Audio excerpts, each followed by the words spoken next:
Candidates, let's make things interesting. Former President Obama said this week when asked who should be running countries that if women were in charge, you'd see a significant improvement on just about everything.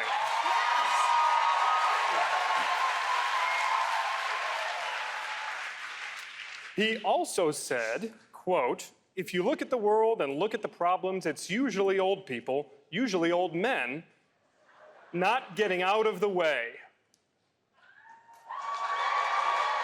Senator Sanders, you are the oldest candidate on stage this evening. And I'm white as well.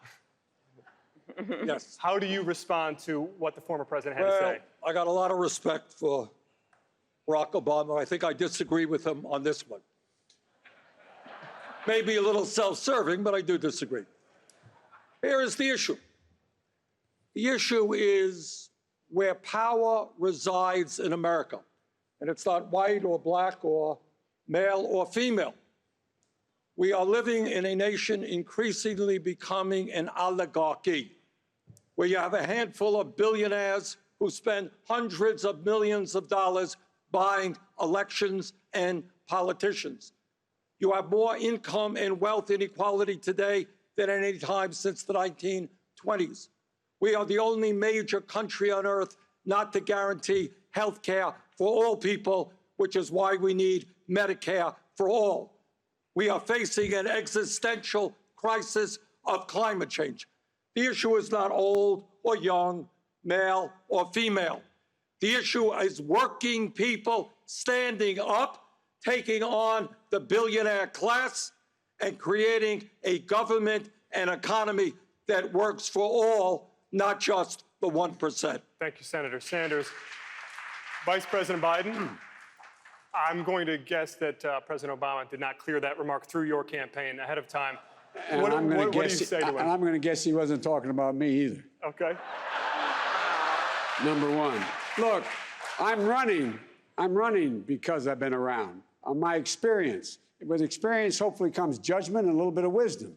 The fact is that we're in a position now, the next president of the United States is going to inherit two things: economy that is out of kilter and a domestic policy that needs to be, we have to unite America, and a foreign policy that requires somebody to be able on day one, stand up, look out, the entire world know who that person is, know what they stand for, and know they know them. And that's the reason I'm running. I have more experience in doing that than anybody on this stage. Just to follow up, Vice President Biden, if elected, you would turn 82 at the end of your first term. You'd be the oldest president in American history. Are you willing? Churchill. Are you willing to commit American history? Oh, American history. Yes. Are you? I was joking. That was a joke. Okay. I appreciate it. Politico doesn't have much of a sense of humor. Oh, we've got a great sense of humor. Senator Warren, you would be the oldest president ever inaugurated. I'd like you to weigh in as well. I'd also be the youngest woman ever inaugurated.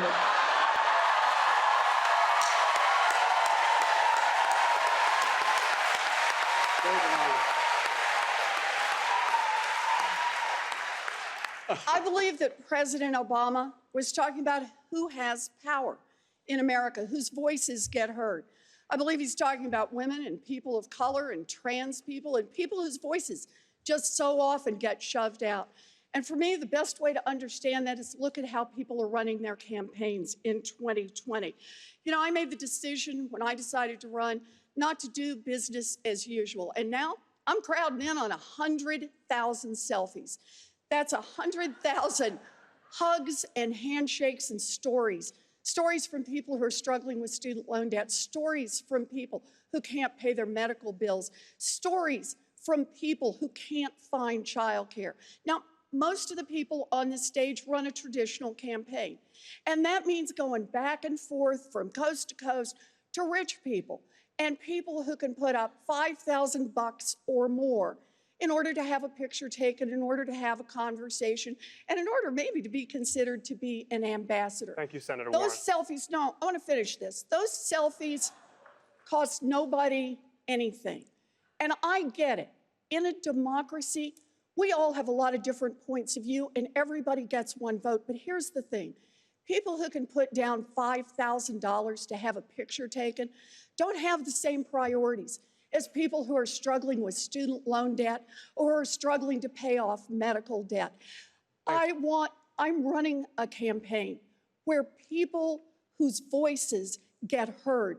We can't have, Thank you, Senator Warren. We can't have people who can put down $5,000 for a check, drown out the voices of everyone else. Thank you, Senator They Warren. don't in my campaign, and they Mayor won't in Buttigieg. my White House. Mayor Buttigieg, you had